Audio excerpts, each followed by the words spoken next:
MJ's here, so you do have a quorum now. Southern California during that storm. The wreckage of the Super Stallion helicopter was found this. We can mute that. Go over to Thomas and get the Girl Scout cookies tomorrow. Dr. Hunt, you're hot micing.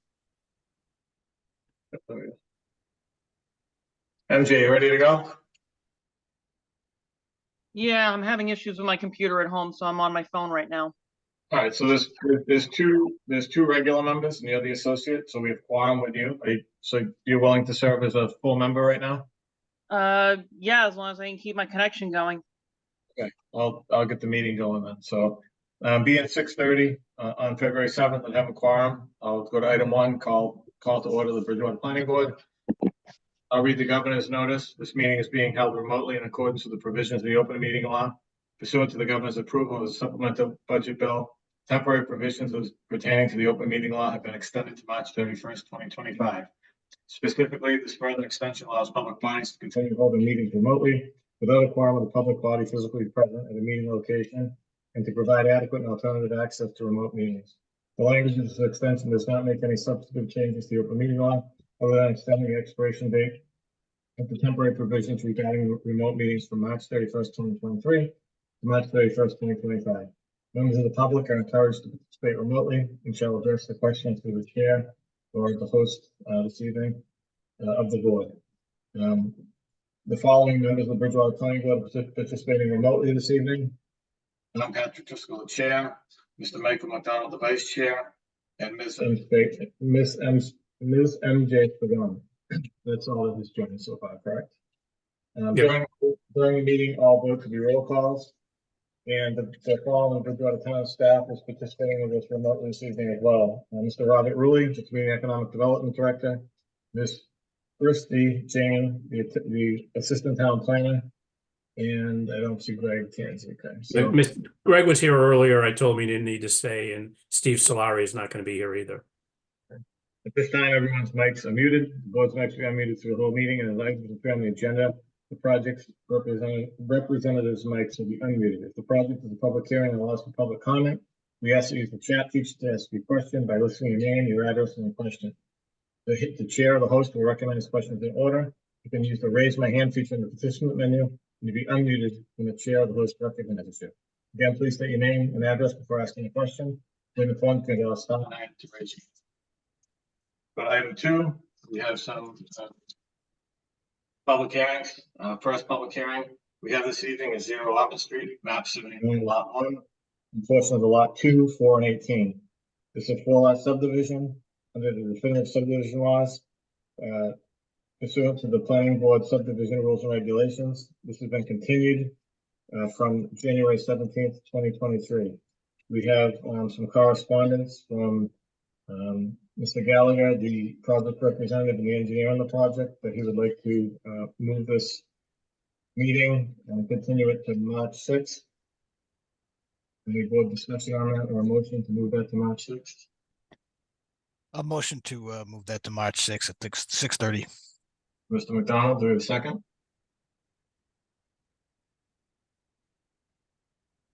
MJ, can you be the second? Yeah, second. Second by Ms. Pagan. Any discussion? I'll take the roll. Ms. Pagan? Aye. Yes. Mr. McDonald? Yes. Yes. All right, thank you. 456 Bedford Street is the next public hearing we have this evening. This is a minor site plan, map 62, lots 34 and 8. This is a proposed expansion of a parking count pursuant to section 10.6, site plan approval. Again, this is continued from January 17th. I believe we're still waiting for a report as far as a cleanup and status from Concom. Continue this to March 6th as well. Is there a motion to continue 456 Bedford Street to March 6th? Motion. By Ms. McDonald, do you have a second? Second. Mr. McDonald, any discussion? Is there any update on that situation, Mr. Rulli? 0. They haven't done anything. Wonderful. Thank you. All right. So we have a motion and a second. I'll take the roll. Mr. McDonald, Yes. Ms. Pagano? Aye. Yes. Thank you. Next, public hearing we have this evening is 1185 Pleasant Street, map 72, lot 1. So site plan review, the applicant is the town of Bridgewater, proposed new fire station headquarters with the waivers requested. This is continued from January 17th. Mr. Dias, I can see that you and Mr. Humes are here. I don't know if you want to speak. Yes, sir. I believe Brian Humes would like to kind of make a quick introduction and then we We can. can't, we're not hearing this until it's been before conservation. So, Mr. Chairman, I'm suggesting that this be continued to March 6th. The Conservation Commission will be hearing it again on the 22nd of this month. So do we I think have, it's appropriate for the planning board and the Conservation Commission to simultaneously be hearing it. They haven't had a chance to review the town engineer's report, and there's the possibility that the Conservation Commission might require a third-party peer review as well. okay. Mr. Dias, you okay with that? Yes, yes. Okay, so do we have a motion to continue this to March 6th by the I'll board? make the motion. By Ms. Pagano, do you have a second? I'll second. By Mr. McDonald, any discussion? Yeah, just a question for Mr. In the past, we've heard projects simultaneously with conservation. Is this a general policy you have going forwards, or is there something special in this case? It's been the that, policy since I've been there. I mean, similar to Claremont, we didn't, that went to planning before it went to conservation. I just think it's not good to have applicants simultaneously between two different boards where conclusions or recommendations might be in conflict with each other. So I think that, the nature of this is we want to get through conservation first. Mr. Dias then has to make an application to the Army Corps of Engineers, and then it can come to planning. But if there are issues with respect to stormwater and drainage that conservation has, I'd rather have those be vetted out before it comes before you. oh, that makes a lot of sense. All right, thank you. All right, so we have a motion and a second. I'll take the roll. Ms. Pagano, Aye. Mr. McDonald? Yes. And just for the record, I want to acknowledge that Mr. Haley has joined us. Okay. So, Mr. Haley, we don't have a full complement of the board tonight, so just for this next bond release, you can participate if you're willing to. Okay. Item 3, we have a bond release, completion of a subdivision, Firefly Lane. Now, this is not a public hearing, it's other board business. Ms. Jane, are you still there? Oh, yeah. I looked at the bond calculation sheet earlier today, and it seemed like everything was completed. And then we did receive a letter from Mr. Tanzi. Do you have access to that letter, or I can go to my phone and find it? See. I'll look for it. Now you shared, Christie. Huh? I have to give you permission to share. your Okay. screen. You should be there. I'll look for the packet that came up today as well.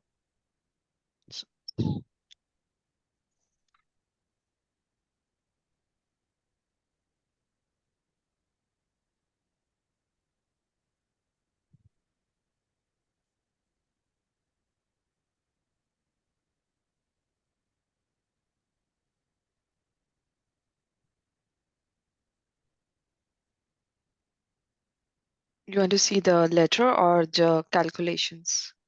The calculation, the right two columns are all zeros, so I would assume that there's no retainage. Is that correct? Yep, seems like. And then it said in his letter today, I just want to confirm his letter, it said that the following work items are required to be performed from our previous inspection: install hoods, install iron rod, lot markers, and raise the water service curb boxes to grade to ensure they are clear of sediments.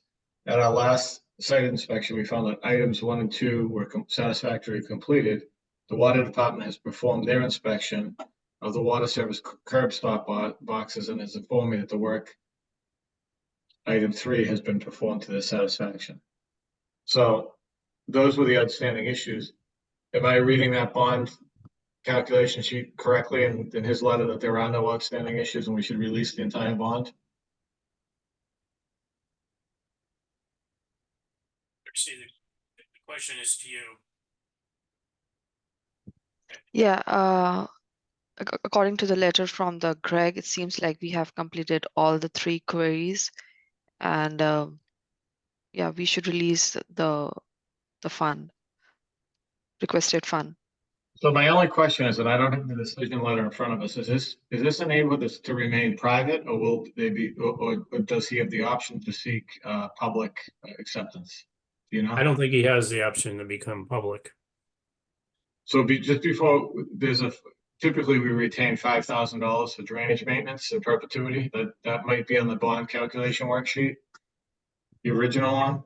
If it's not, you can condition the release subject to us verifying whether he intends to make it a public road or not. Okay. So we can, for purposes of retainage. So I think what we should do is if we vote to release the entire bond to him with it, for Firefly Lane, it should be subject to the review that if there is retainage owed for drainage, it be retained. If not, it be released. I think that's appropriate. Does somebody want to discuss this? Do you want to make a motion and discuss it? You could just simply say that what Mr. Driscoll said is your motion. I make the motion based upon what the chair stated. Ms. Pagano, do we have a second? Second. Mr. Haley? Just to be clear, we're releasing the full bond, but after review of whether or not there's retainage required for the basin. If not, the whole thing will be released. If so, we'll release it minus the retainage. So, all right, I'll take the roll. Mr. McDonald? Mr. McDonald? Yes. Ms. Pagano? Aye. Mr. Hill? Yes. Oh, yes.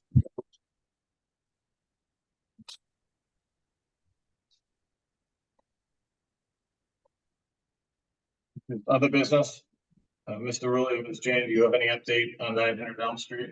It's on the February 22nd agenda. It will be on the 22nd agenda for the Conservation Commission to issue a cease and desist order.